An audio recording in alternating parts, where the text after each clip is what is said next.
देखिए, student study में आपका एक बार फिर से स्वागत है मेरे स्टूडेंट्स, प्यारे स्टूडेंट्स। और आज हम लोग सबसे पहला क्वेश्चन है जो है शॉर्ट की दोस्त, उसको पढ़ेंगे। और आप कमेंट में ये ज़रूर लिखिएगा कि आपको वीडियो कैसा लगा।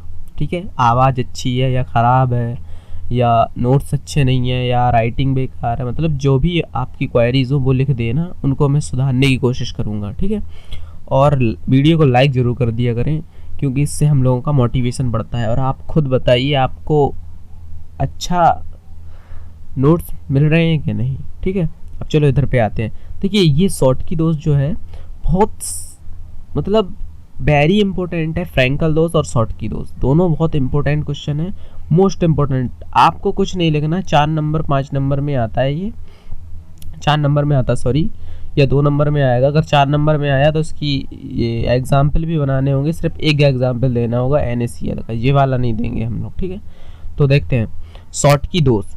ये दोस्त जर्मन वैज्ञानिक शॉर्टकी ने 1930 ई में, ठीक है, ईसा पूर्व में ज्ञात किया था। ये दोष उन यौगिकों में पाया जाता है जिनके क्रिस्टल जालक से कुछ बिंदु जालक रिक्त होते हैं। जैसे कि ये रिक्त है, कुछ जालक बिंदु इधर पे ये रिक्त है, ऐसी, ठीक है, होते हैं।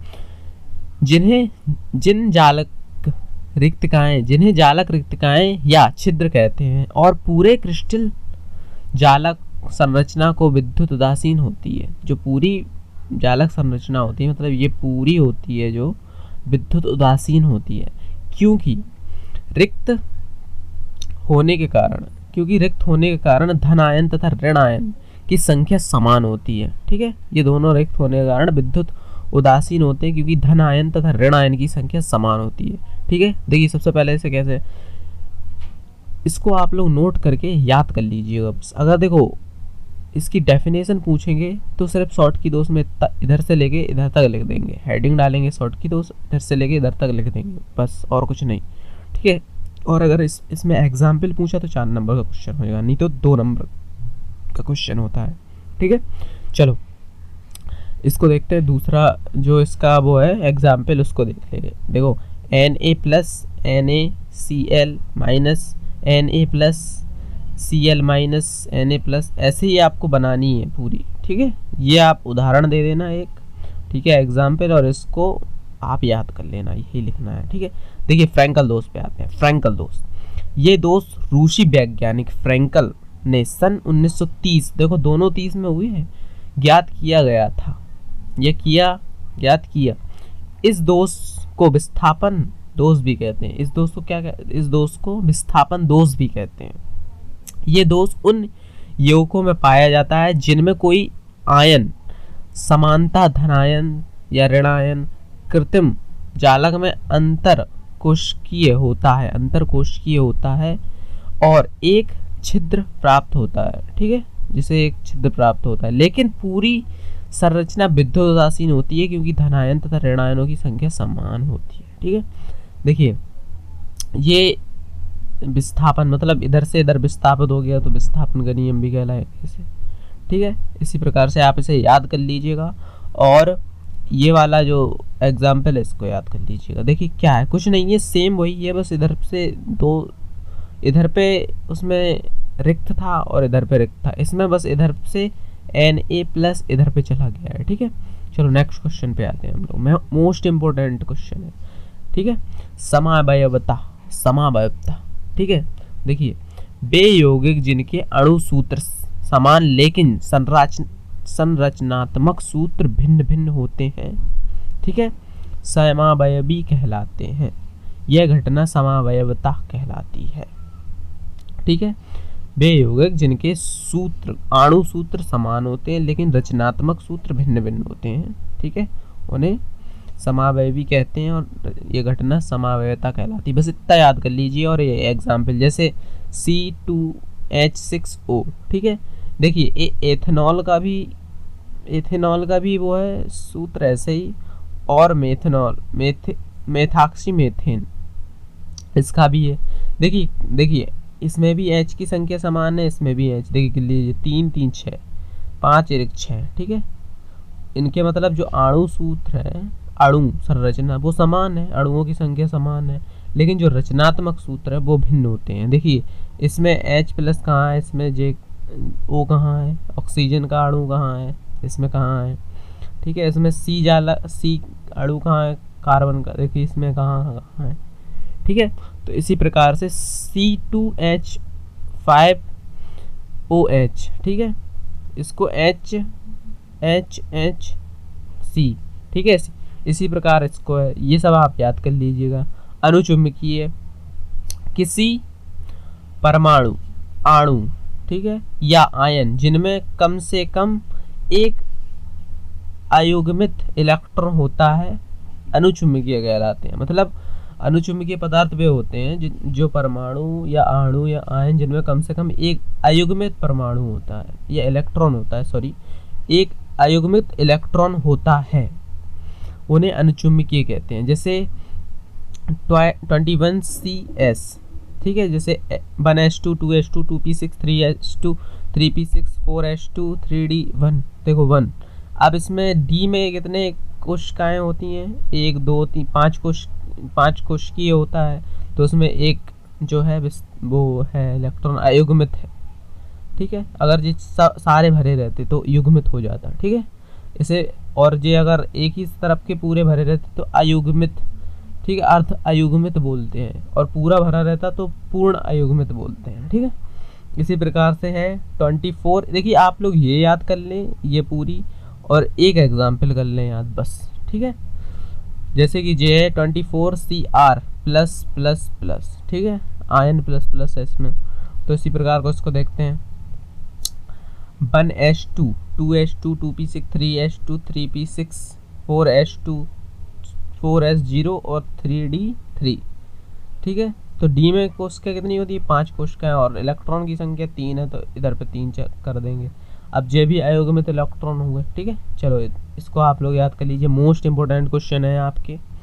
नेक्स्ट क्वेश्चन, प्रतिचुंबकीय किसी परमाणु, अणु या आयन जिनमें सभी परमाणु युग्मित होते हैं, उसमें सेम, देखो सेम डेफिनेशन है, बस अयुग्मित युग्मित का फर्क है। किसी परमाणु या अणु या आयन जिनमें सभी परमाणु युग्मित होते हैं प्रतिचुंबकीय कहलाते हैं, ठीक है। जैसे 30Zn 1s2 2s2 2p6 3s2 3p6 4s2 3d10, ठीक है। इसमें पूर्ण भरे हैं, देखिए ये पूर्णतः भरे हैं, तो इसे युग्मित प्रतिचुंबकीय कहेंगे। इसी प्रकार है 30Zn++, इसको भी ऐसे ही भर देंगे पूरा, तो इसमें भी पूरा है। देखिए आपको बस इतना करना है कि आप देखिए लास्ट का जो वो है आप सीधा याद कर लीजिएगा, बहुत सरल है ये, ठीक है। नेक्स्ट क्वेश्चन पे आते हैं। अब ये क्वेश्चन देखिए आप, मोस्ट इंपोर्टेंट क्वेश्चन है। क्या कारण है कि Cu, मोस्ट इंपोर्टेंट क्वेश्चन है ये, शायद पिछली बार आया भी था, पिछली बार नहीं मतलब 2000 ये आया था 18 में शायद, ठीक है। क्या कारण है कि C+ प्रतिचुंबकीय तथा C++ आयन अनुचुंबकीय होता है, ठीक है। अब देखिए क्यों होता है, ये देखिए 29Cu+ कॉपर है, इसी प्रकार 20। अब देखिए इनमें क्या फ़र्क है, इधर तक समान है दोनों के, इधर तक 1s2 2s2 2p6 3s2 3p6, ठीक है। इधर पे आप चेंज हो गए, देखिए इसमें 10 है, इसमें 9 है, तो एक युग्मित हो गया, लास्ट की जो कोशिका है ये पूरी युग्मित हो गई, ये अयुग्मित हो गई, तो इसीलिए Cu+ युग्मित होता है और Cu- अयुग्मित होता है। देखिए उपरोक्त से स्पष्ट है कि Cu+ आयन में अयुग्मित इलेक्ट्रॉनों की संख्या 0 है और Cu++ आयन में अयुग्मित इलेक्ट्रॉनों की संख्या 1 है, ठीक है। अयुग्मित जो है अयुग्मित, अगर इधर पे एक और भर जाता तो युग्मित हो जाता, ठीक है। अगर पे इधर पे एक और इलेक्ट्रॉन होता तो युग्मित हो जाता, इसीलिए, ठीक है। जिन परमाणु या आयन में एक भी अयुग्मित इलेक्ट्रॉन हो तो वह अनुचुंबकीय कहलाता है, और एक भी अयुग्मित इलेक्ट्रॉन नहीं हो तो प्रतिचुंबकीय कहलाता है। इसीलिए Cu+ प्रतिचुंबकीय तो Cu++ अनुचुंबकीय होता है, ठीक है, नेक्स्ट क्वेश्चन पे आते हैं। नेक्स्ट क्वेश्चन है, क्या बोलते हैं हम लोग, चालक, अचालक तथा अर्धचालक। ठीक है, चालक, अचालक, अर्धचालक तीन है। चलो, चालक, चालक किसे बोलते हैं? चालक वे पदार्थ जिनकी चालकता बहुत अधिक होती है, प्रतिरोध बहुत कम होता है, ठीक है, जिनमें इलेक्ट्रिसिटी बहुत अधिक तेजी से गमन कर सकती है और प्रतिरोध कम हो जाता है, जिसे बोलते हैं रेजिस्टेंस कम होता है। जैसे कॉपर का तार है, उसमें रेजिस्टेंस कम होता है और चालकता बहुत अधिक होती है। इसी प्रकार कॉपर से अच्छा है चांदी। चांदी की प्रतिरोधक क्षमता कम होती है, चालकता ज़्यादा होती है, ठीक है, कॉपर के मुकाबले। चालक कहलाते हैं यदि इनके मध्य बिंदु क्षेत्र विस्थापित किए जाएं। इनके जो मध्य बिंदु क्षेत्र है विस्थापित किए जाएं तो विद्युत का प्रवाहन होता है, जैसे कॉपर, एल्यूमिनियम, चांदी। ठीक है। अचालक वे पदार्थ जिनकी चालकता बहुत कम तथा प्रतिरोधकता बहुत अधिक होती है, अचालक कहलाते हैं।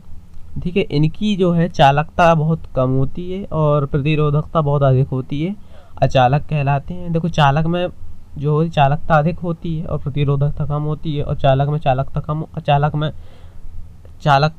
कम होती है और प्रतिरोधकता अधिक होती है, अचालक कहलाते हैं। यदि इनके मध्य बिंदु क्षेत्र विस्थापित किए जाएं तो विद्युत का प्रवाहन नहीं होता है, लकड़ी, मोम, प्लास्टिक आदि, कॉपर। इसी प्रकार इसमें कॉपर, एल्यूमिनियम, चांदी। देखो, चांदी आया, मैंने बोला था। देखिए, अर्धचालक किसे बोलते हैं? वे पदार्थ जिनकी चालकता व प्रतिरोधकता चालक व अचालक के मध्य की होती है, अर्धचालक कहलाते हैं। जिनकी चालकता और प्रतिरोधकता जो चालक और अचालक के मध्य की होती है, उन्हें अर्धचालक कहते हैं। यदि इनके मध्य विद्युत क्षेत्र विस्थापित किया जाए तो अल्प विद्युत धारा प्रवाहित होती है। ठीक है, जैसे सिलिकॉन, जर्मेनियम। ठीक है। अपर रूप, देखिए अपर रूप, वे पदार्थ या तत्व या यौगिक जो भौतिक अवस्था में दो या दो से अधिक क्रिस्टलीय रूप में पाए जाते हैं, अपर रूप कहलाते हैं। देखिए, जो पदार्थ या तत्व या यौगिक जो भौतिक अवस्था में दो या दो से अधिक क्रिस्टलीय रूप में पाए जाते हैं, जैसे हीरा, ग्रेफाइट, दो हैं अलग क्रिस्टलीय रूप हैं, लेकिन दोनों अलग अलग हैं, पाए जाते हैं, अपर रूप कहलाते हैं। यह घटना अपर रूपता कहलाती है। जैसे फास्फोरस, पीला फास्फोरस होता है, लाल फास्फोरस होता है, बैंगनी फास्फोरस होता है, सिंदूरी फास्फोरस होता है, काला फास्फोरस होता है। मतलब है फास्फोरस, लेकिन अलग अलग फॉर्म में है। ठीक है। इसी प्रकार ऑक्सीजन का जो क्रिस्टल होता है O2 और O3। ठीक है। इसी प्रकार हीरा और ग्रेफाइट दोनों। ठीक है। तो इसी के साथ आपका ये चैप्टर समाप्त होता है। इस चैप्टर का एक और पार्ट में बनाऊंगा। ठीक है, वो अभी नहीं बनेगा, बाद में बनेगा। ठीक है, तो इनको आप लोग नोट कर लीजिए, इन्हीं को तैयार कर लीजिए, इससे आपके पेपर बहुत अच्छे जाएंगे। ठीक है, मेरा विश्वास है इन्हीं में से फंसेगा आपका। ठीक है, मैं एक और पार्ट बनाऊंगा इस चैप्टर का। वैसे तो ये ख़त्म हो गया है, लेकिन जो फर्स्ट चैप्टर मैंने नहीं डाल पाया वो मैं डालूंगा। ठीक है, तो वो अभी नहीं आएगा, थोड़ा रिसर्च करनी पड़ेगी उसके लिए, आपके इम्पोर्टेंट क्वेश्चन निकालने होंगे और आपको उसके बारे में भी बताना होगा। तो आपके पेपर अच्छे जाएं, बेस्ट ऑफ लक। तो देखिए, सब कुछ आपके पास है, तो उखाड़ो।